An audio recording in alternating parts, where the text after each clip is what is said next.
Hello everyone, and welcome back to the Amyrlin study. I'm Jess, your Amyrlin seat, and today I'm going to do a real-time reaction to the soundtrack single that The Wheel of Time dropped today. Let's get into it. So I have listened to a couple seconds of this piece. I was watching some of the live stream from the Dusty Wheel, and the Innkeeper played a few seconds of it, and I'm going to refrain from saying what my impressions were at that point. I haven't listened to the whole thing yet because I want this to be as real an experience as possible. I do have a bachelor's degree in music. Was I good at all of the things that I needed to do to get that degree? Not really. Have I retained much of anything? No, not really. But I think that I probably have enough still going on in my head to be able to make a semi-educated opinion about this piece. So I am going to do that right now.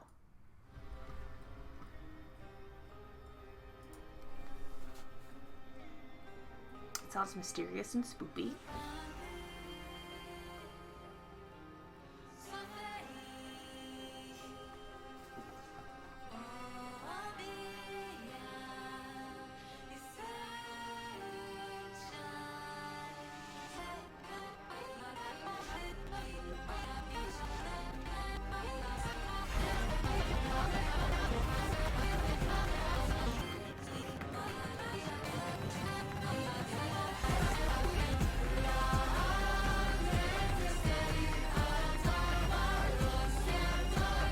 Okay, I just heard Valon. I already know that this is in the old tongue, which is cool.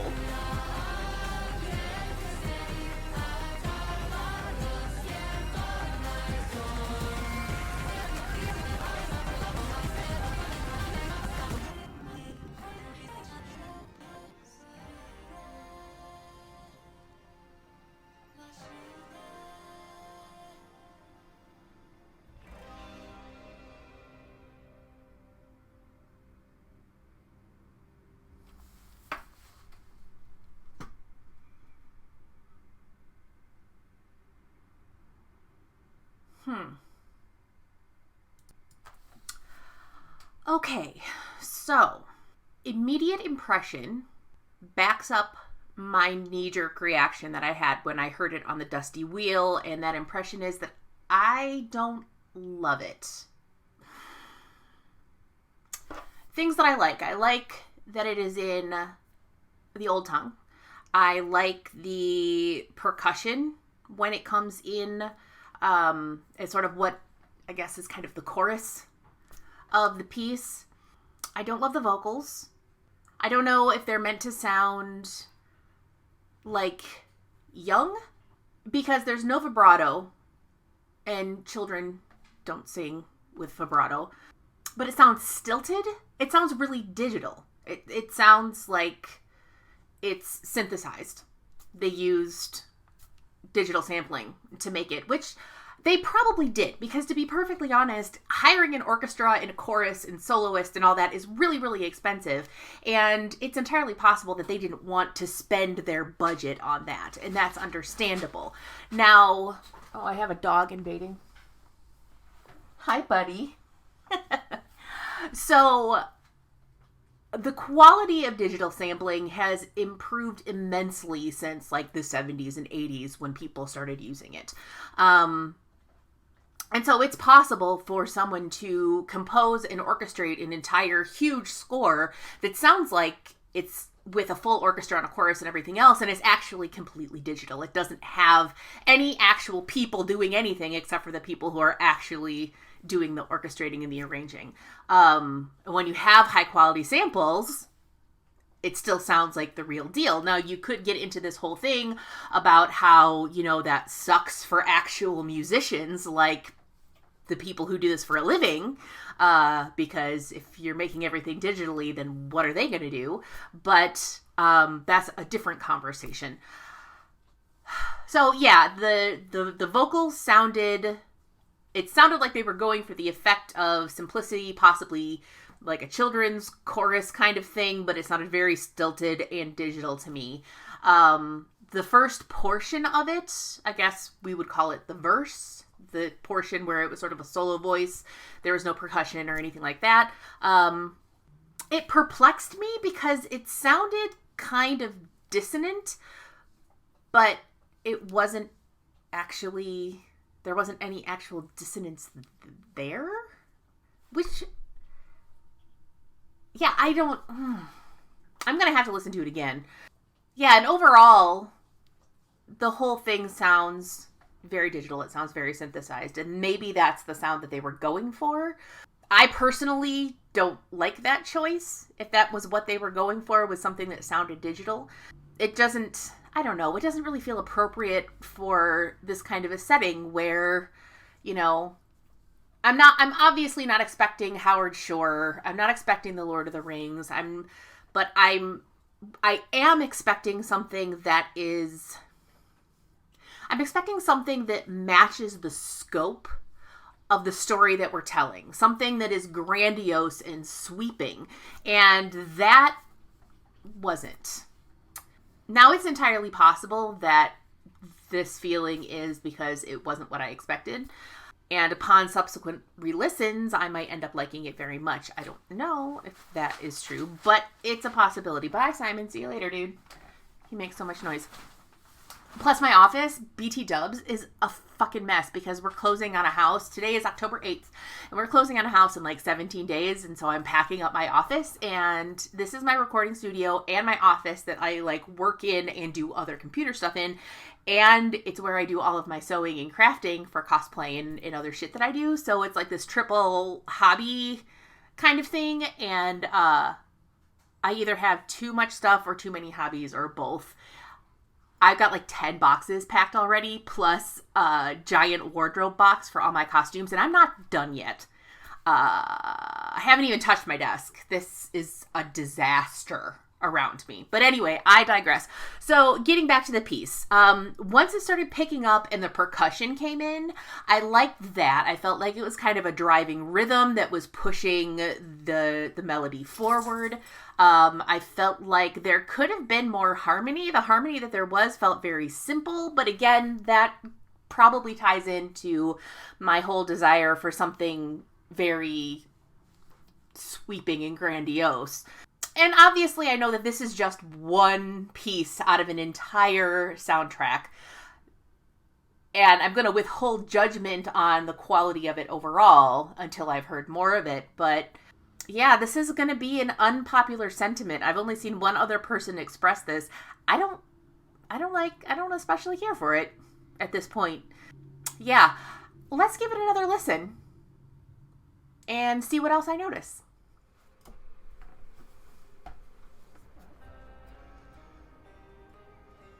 I like this. Although it sounds kind of like an electric guitar. I like the plucking. I like the sort of drone underneath it. It does give a very keen sense of mystery and potential danger.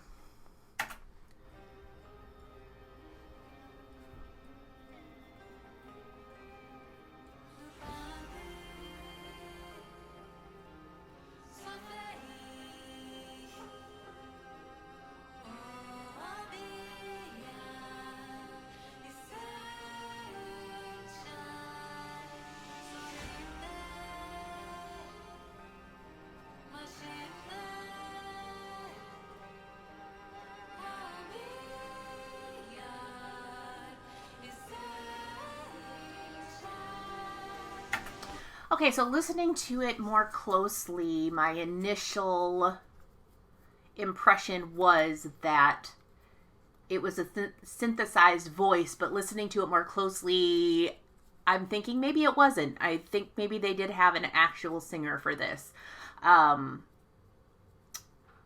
Just because of sort of like there are some stylings in there that, to the best of my knowledge, you can't necessarily pull. Well, you probably can pull it off with synthesized sound, but I don't know. It sounds like it could be a real voice. So they chose someone who is able to... What in the heck is going on here?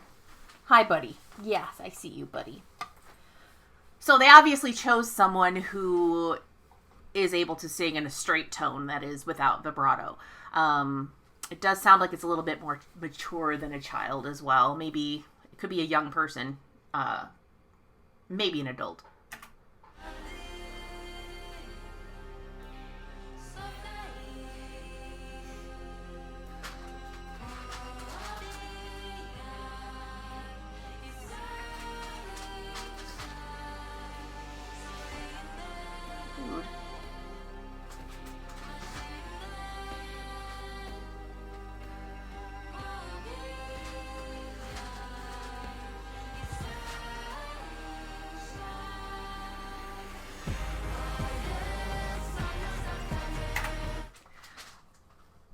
That drop kind of slaps, though.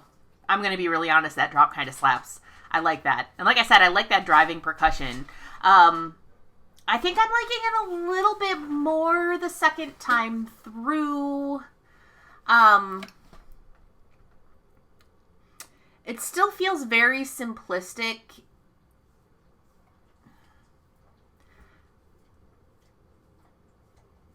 It's hard to describe. There's like simplistic, and then there's simplistic in a way that still kind of fills the room. I don't know if that makes sense. The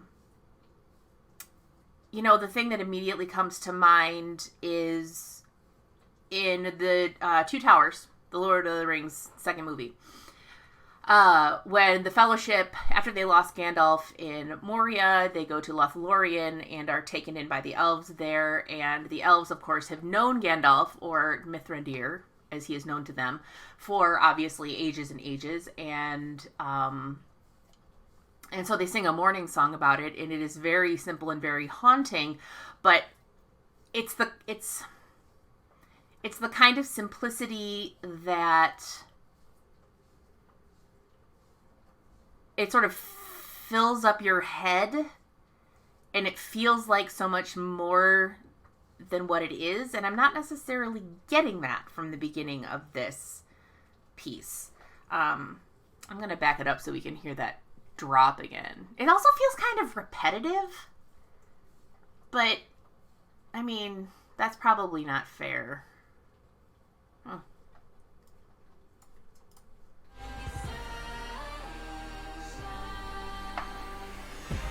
Yeah, I love that.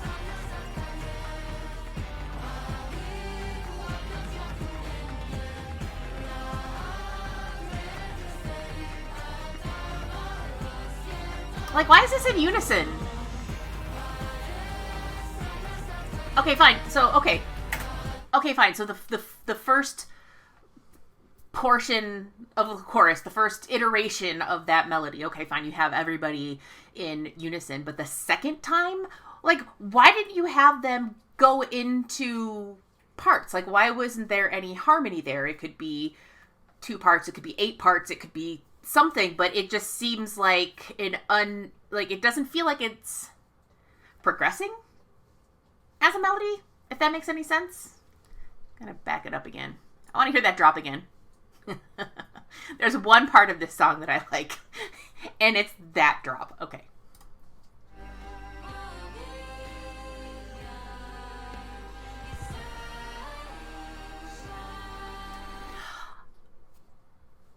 So they're singing in straight tone, and then they're singing in straight tone and sort of still being able to inject feeling and like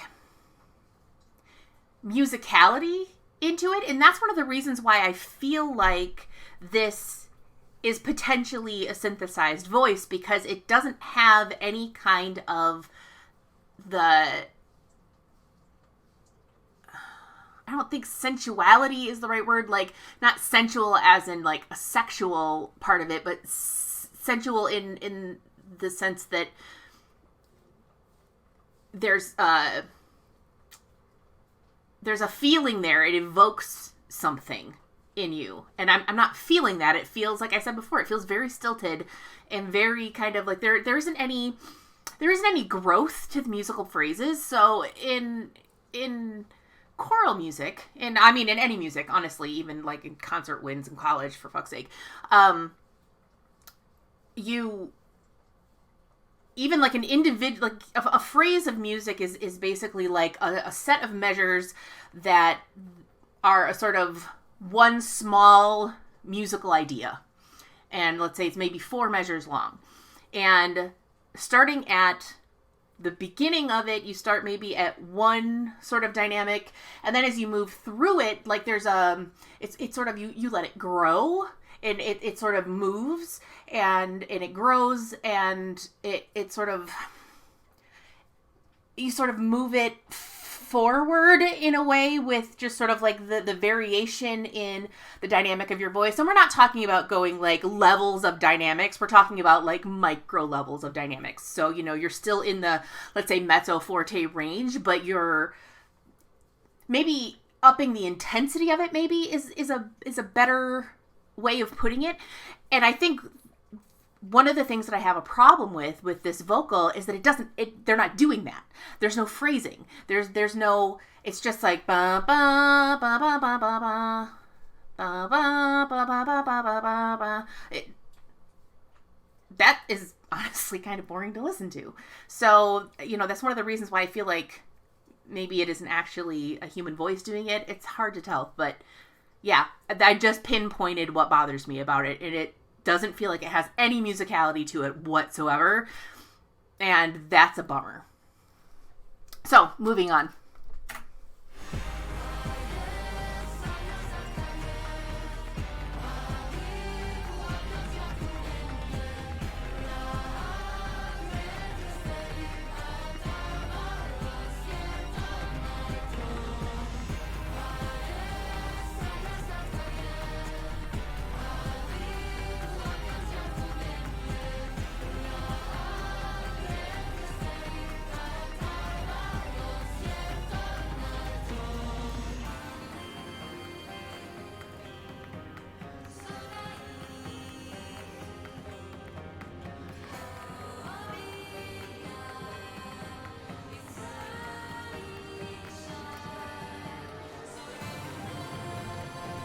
Even that should grow. Regina.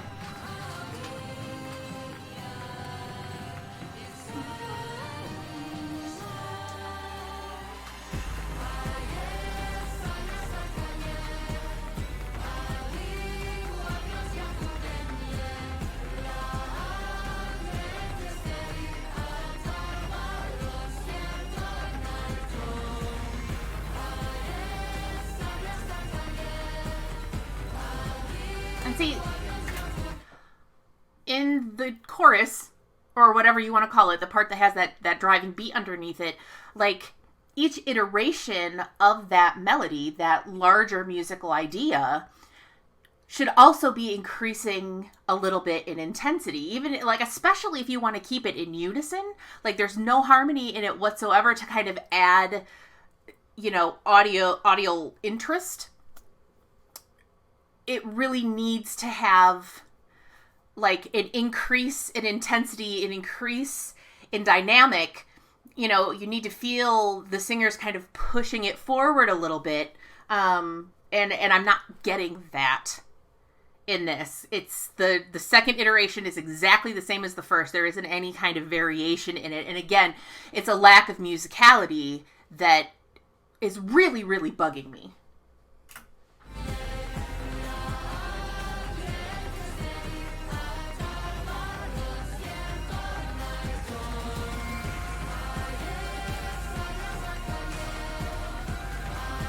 We've got a descant over the top. That's something, but even that sounds flat. You know, any part that you're bringing into it, from the instrumentals to the vocals to everything, needs to have that sense of movement to it, and this just doesn't have that.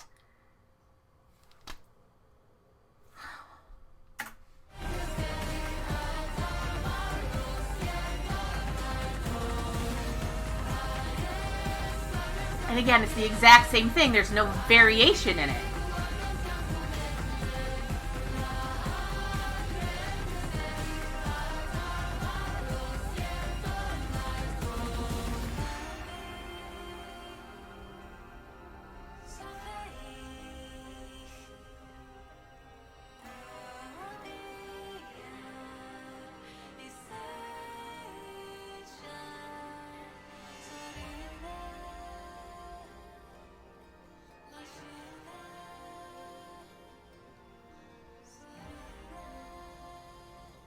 Okay, we're finally maybe going down a little bit dynamically.